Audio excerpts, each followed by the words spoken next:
I was trafficked to powerful people. Those were the words of Virginia Giuffre, used and then passed to other men. Another survivor, Maria Farmer, understood very quickly that she did not matter, that she existed to serve the appetites of people who would never face consequence. These aren't metaphors, this is how power encounters the powerless. But why should any of this shock us? Why would an elite long practiced in killing overseas suddenly discover a moral boundary at home? Iraq, sanctions and war that killed hundreds of thousands of children, openly acknowledged, calmly justified as the price of policy. Cities leveled, civilian life extinguished, devastation explained away with words like security, strategy, national interest. Abu Ghraib, detainees stripped, sexually abused, photographed, mocked, humiliated, their bodies turned into instruments of domination. We were told this violence was exceptional, that it happened over there to brown bodies,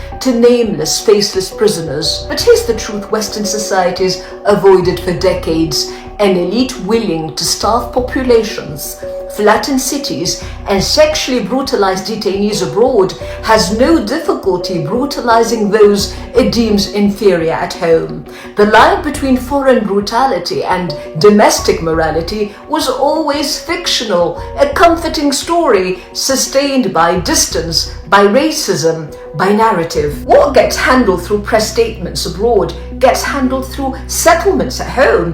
What's justified with security overseas is buried under non-disclosure agreements at home. And that's why Gaza was not an anomaly. Gaza belongs to the same moral architecture, the same hierarchy of human worth, the same assumption that some lives count and others are expendable. Children abused on a private island here, children buried beneath rubble there, children placed aboard aircrafts chartered to satisfy the appetites of the rich and powerful, flown discreetly, quietly, to be used and abused without consequence. Children killed by aircraft, dispatched openly and repeatedly to serve the strategic interest of the powerful, bombed from the sky at their discretion, their deaths ignored, minimized, or narrated as necessity. The perpetrators are animated by the same unshakable sense of entitlement and impunity, by the belief that they possess the right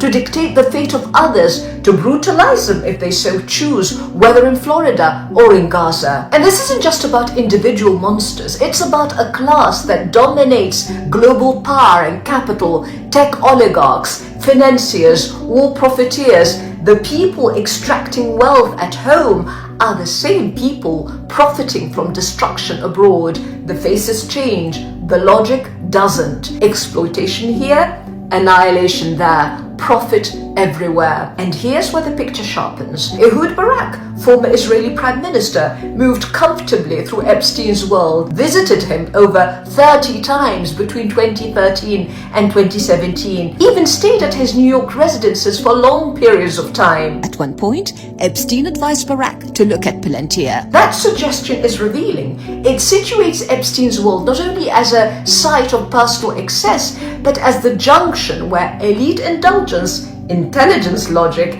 and cutting-edge war technology converge. Palantir, an intelligence software company built for surveillance states and battlefields. Since October 2023, Palantir has deepened its partnership with the Israeli military, providing tools for AI-driven warfare, platforms that fuse intelligence, logistics, and targeting, what the military now calls the digital kill chain. Human judgment compressed, moral hesitation automated, genocide turned into workflow. And Palantir CEO doesn't hide the ideology. He supports Israel's right to kill en masse, philosophically considers it a civilizational duty. What Epstein curated socially, access, insulation, mutual implication, companies like Palantir now operationalize technologically. Contempt for human life is no longer personal, it's institutional, programmable. And when violence is embedded this deeply in software policy and profit,